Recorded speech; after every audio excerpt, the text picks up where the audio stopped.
way to take down China is by the following sentence. China is not safe for business. Because risk is different in each domain. In the military, risk means something very different, and you might want to take a big risk in the military if there's a reward, or you just have to. In your personal life, you might take risks with your hobbies and your extreme sports and stuff. And that's common. People do that in their personal life. But in the domain of business, people don't like risk.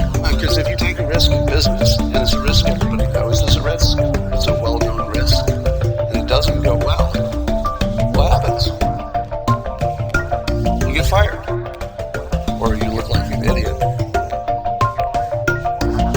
So once it becomes known, or just a standard business phrase, that China is not safe for business in a variety of ways, then that should pretty much put China out of business. It'll take a while. But once other countries realize that the risk of IP theft, the risk of imprisonment, the risk of spying, the risk of them getting access to your communications, it's just not worth doing business in China, because these risks are so well known.